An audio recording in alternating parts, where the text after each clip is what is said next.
Eu sunt. Tu ești. El este. Ea este. Noi suntem. Voi sunteți. Ei sunt. Ele sunt.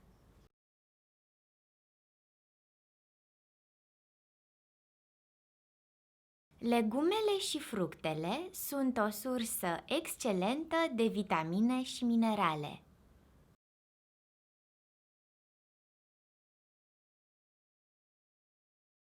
Eu am fost.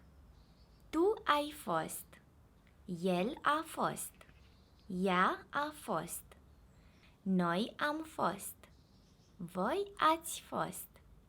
Ei au fost. Ele au fost.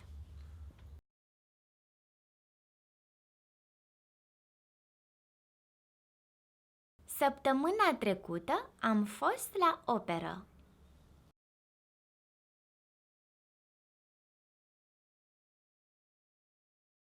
Eu voi fi.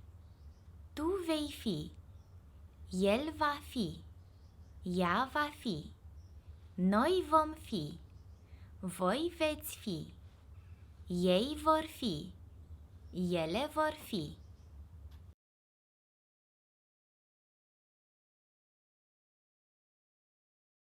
Se pare că mâine va fi foarte frig.